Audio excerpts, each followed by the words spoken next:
Let me ask you a question. What does it mean to you to be fit over 50?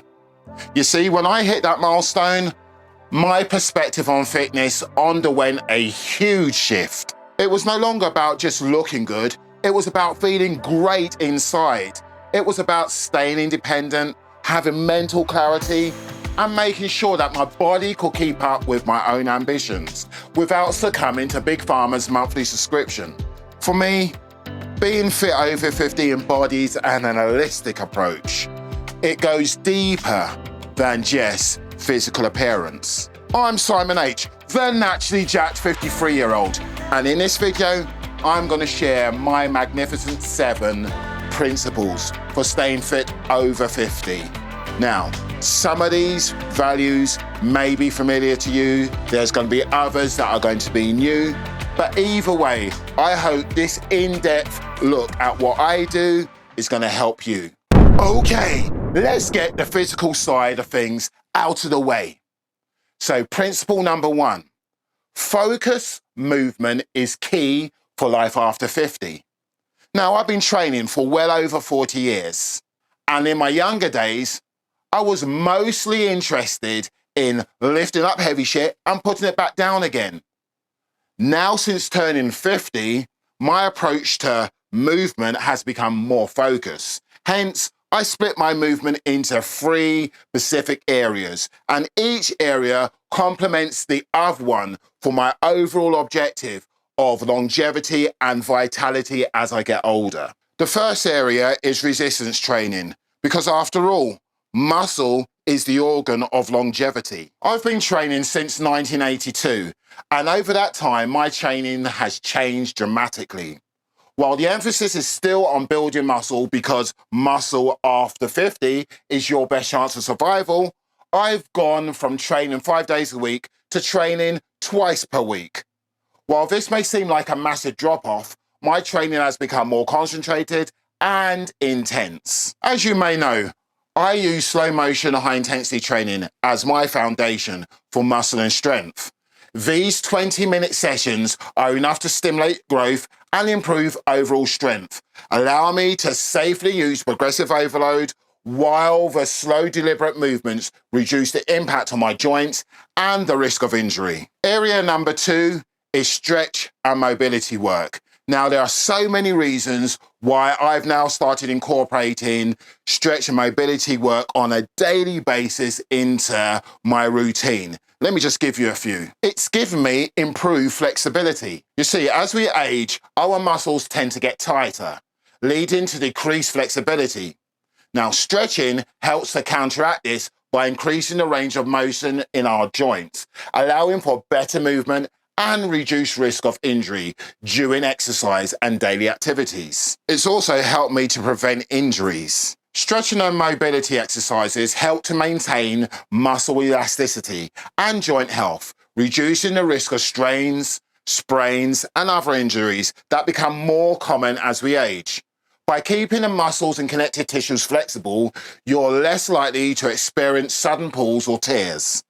Now, I'm not going to bore you with the other reasons why I do stretch and mobility work, but to suffice to say that if you have joint issues, you should be doing stretch and mobility work. If you want to enhance your posture, you should be doing stretch and mobility work. Now, I started by doing, say, 5 minutes every morning. Then I started extending it. Yes, there are so many stretches and different exercises you can do. So what I did was I focused on the areas that felt the tightest, like neck, upper back, you know, like where the mid and lower traps are, the hips, the pelvis, the hamstrings, the hip flexors, all of those areas. And what I did was I picked probably 6 exercises, and I use those exercises regularly, like going to church, for about 6 weeks, then cycled off of those exercises and used another set of exercises, just to make sure that 1, I was keeping the habit going, and 2, I was attacking my flexibility and stretching work all from different areas. The third area of focus movement that I do every day for about 30 minutes is walking. Now, sometimes I will take my dog Ghost out for a walk in the morning. Other times, what I will do, instead of doing a 30-minute block walk, what I will do is split my walks into 3 10-minute walks. And I would use those 10-minute walks after my 3 main meals to help digestion. But here is another reason why I do walking on a regular. Okay, walking is an excellent cardiovascular exercise that helps improve heart health. It can lower blood pressure, reduce LDL, which is a bad cholesterol level, and decrease the risk of heart disease and stroke. Regular walking can also improve circulation and strengthen the heart muscles, leading to better overall circulation and cardiovascular function. Okay, principle number 2 is relatively new to me. I've been doing it for a couple of years now, but I always do a lymphatic massage on a daily. Now, lymph nodes, we find there are hundreds of lymph nodes around our body. They help fight infections. They transport fluids around the body. It's very important, especially as we get older, to do lymphatic massages. Let me tell you why. Now, I start with the collarbone with 10 rubs and then 10 slaps. Then behind the jaw, in the armpits, the stomach, groin, and behind the knees. And then I finish off with a 1-minute bounce up and down with nose breaths. I learned this from Dr. Perry Nicholson, and it was a game changer. Lymphatic massage can be a valuable tool for being fit over 50, helping to improve recovery, enhance circulation, reduce muscle tension, support detoxification, and boost the immune system. Okay, principle number 3, and I know you've heard it 1,000 times, but I'm going to tell you again because it is super important, and that is get your sleep right. Now, ever since I've been getting on top of my shut-eye, I've noticed how much it's really benefited me in my work, in my productivity, in my training, just how I operate, how my mind thinks, the clarity. Now, if you're struggling with sleep, I've done a video previously about the 9 tips that I've used and the 9 tips that I give my clients to use to help them get better sleep.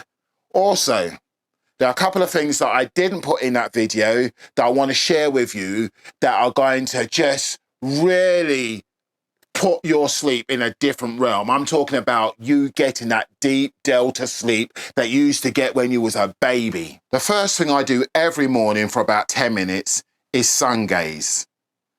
Yes, I stare at the sun. I don't stare directly at the sun, but just underneath the line of the sun. And I do that for about 10 minutes. Now that helps to regulate my internal body clock called the circadian rhythm. This can improve sleep-wake cycles, mood, and overall energy levels throughout the day. Sun gazing at sunrise may help synchronize the body's internal clock with natural light-dark cycles, promoting better overall health and well-being. Now, the last thing I'm going to say about sleep is this. I stop eating 2 to 3 hours before bed, and here's the reason why. Your digestion robs you of deep sleep because it needs blood and oxygen to get its work done. But the problem is, your brain is thinking, man, I don't want to die. So I'm not going to allow you to get into too much of a deeper sleep in case you suffocate and kill yourself. So what I like to do is have a cut-off line, 2 to 3 hours of no eating before bed, which allows the digestion system to get most of its work done. So then when I do hit the sack, my brain can now just switch off and all the oxygen and blood necessary to operate upstairs to get you through all those REM cycles can really take charge. And then you can get into that last part of that delta sleep, that really deep sleep. Obviously, I know you know what principle number 4 is, and that is to make sure your nutrition is on point. Now, you can't exercise your way out of a shit nutrition. You've got to make sure your nutrition is on point. Now, all I'm going to say on this is, no, squash that. I'm just going to show you what I eat on a normal daily basis. Okay, folks, You want to know what I eat in 24 hours? This is what I eat in one day. Now, if it's an on-training day, I will do 4 meals plus my pre-first meal shake. Let's start right there. Every morning after I get up, within half an hour, I take in a whey protein shake mixed with collagen. Try to get between 30 to 40 grams of protein right in there, just to stop that catabolism after 12 to 14 hours of fasting, and just try to get my amino acids running in the system. So I usually use this protein. This protein is from Costco, very good, hasn't got all of that junk that you see in other protein powders, and it's sweetened with stevia. Now, let's get to meal number one. Meal number one for champions. I do 6 eggs, 4 of them are whole, because you know whole eggs kicks egg whites all over the place for nutrients and any other thing. I put in 2 egg whites and I'll cook that in coconut oil. Now let's get to the secret behind why I look so good. And that is because every morning with breakfast, I do half a cup of fermented homemade yogurt. Now, when it comes to good bacteria in your stomach, yes, the stores will tell you this yogurt is good, that one is good. You can't beat homemade fermented yogurt when it comes to all that good bacteria. So I'll do half a cup of this. I'll mix that with an ounce of walnuts, good for the brain. And I will put in 1 massive tablespoon of cacao. And this is a really, really good antioxidant. So that is meal number one. Meal number two. Now, before I take in meal number two, I always start about 15 minutes before I start eating. I'll take in 1 whole lemon. I'll take in 2 tablespoons of apple cider vinegar, really good for controlling the blood sugar. The lemon is excellent for kidneys and vitamin C. And then I'll throw in 2 secret sauces. And one is a teaspoon of cayenne pepper. Now, cayenne pepper is really good for thinning the blood, really good for blood circulation. And I'll add that with a teaspoon of ginger. Now, when it comes to ginger and testosterone and men's general health, this is one of the things that you should be investigating. Now, let's get to meal number two. Meal number two will consist of 10 ounces of chicken, about 100 grams of black beans, and between 1/4 and 1/2 a cup, as I measure it uncooked, of wild rice. And I'll mix that with collard greens. Now, I'm a spicy guy. My wife is spicy. I can't stand bland food. So when this gets going, I like to cook it with this curry powder, this organic curry powder, which has got a whole heap of herbs and spices that just makes any dish boss. And I'll put that in with some Italian spices and some extra cumin. As soon as it's finished cooking, I'll chop this onion up and I'll add in 1 whole red raw onion. Very good for men's health. That's meal number two. About 3.5 to 4 hours later, I'll be starting to think about meal number four. And meal number four will either consist of beef heart. Yes, I said it, beef heart. If you're looking for the most nutritionless, dense protein on the planet, beef heart and calf liver is where it's at. So one day I'll have calf liver. The next day I'll do 10 ounces of beef heart, or another day I might just have a steak. Depends how I feel. I'll usually do that with some mixed veg, some broccoli, some cauliflower, a few carrots. Now, for my last meal, depends on how hungry I feel. If I'm feeling Megatron hungry, I will throw in wild salmon, rock-eye salmon, and I'll usually do that with some vegetables, and then I'll add a shake. On the days that I'm not feeling so hungry and I'm not really thinking about food, I might just revert back to a protein shake with a few pecan nuts or a few walnuts. Now, this is what I have in one day. Okay, principle number 5. It's a really important one, and that is you've got to look after your gut. You see, modern eating especially in Western society, is effing with our guts. You see, our gut is like the backroom boys at a big gig, the unsung heroes, the ones that never get the praise, but do all the hard work behind the scenes. That's how important our gut health is. Let me give you a few reasons why you should use this as one of your main principles for being fit after 50. Nutrition absorption. As we age, our digestive system may become less effective at absorbing nutrients from food. A healthy gut ensures optimal absorption of essential nutrients like vitamins, minerals, and antioxidants, which are crucial for overall health and fitness. Immune function. A significant portion of our immune system resides in the gut. A balanced and diverse gut microbiome helps to support immune function, reducing the risk of infections and inflammation that can hinder physical activities and overall fitness. Weight management. Imbalances in gut bacteria have been linked to weight gain and obesity. A healthy gut microbiome can help regulate the metabolism and appetite, making it easier to maintain a healthy weight and stay fit after 50. Energy levels. The gut plays a vital role in producing and metabolizing energy from food. A well-functioning gut ensures efficient energy production, which is essential for staying active and maintaining a fitness level, especially as we age. And the last one is digestive comfort. Digestive issues such as bloating, gas, and constipation becomes more common with age.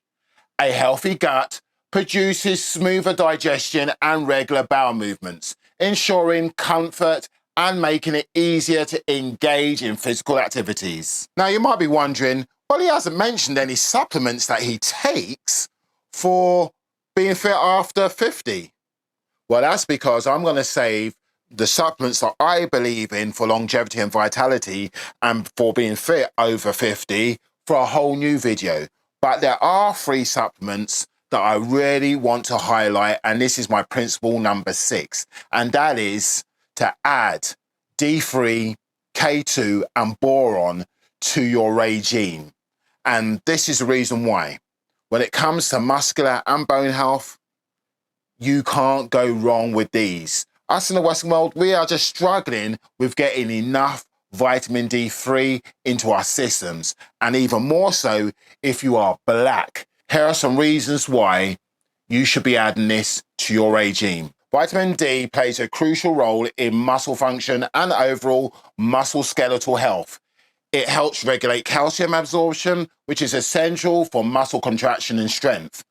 Adequate vitamin D3 levels have been associated with improved muscle strength, balance, and physical performance, especially in older adults who may be more prone to muscle weakness and loss. Vitamin K2 is involved in the regulation of calcium metabolism and plays a role in directing calcium away from soft tissues like arteries and towards bone and teeth, where it is needed for structural support. Boron is a trace mineral that is involved in various physiological processes, including bone metabolism and hormone regulation.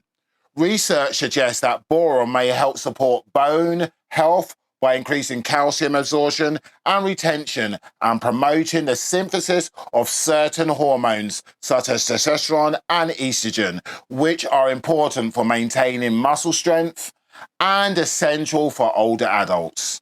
By combining vitamin D, K2, and boron, individuals over 50 can potentially support muscle health and function in several ways. Now, when it comes to how much you should take, that's going to be between you and your doctor. So get your vitamin levels checked. Okay, principle number 7 was a tough one for me because there's so many things that I do in a day that I consider to be majorly important when it comes to being fit over 50.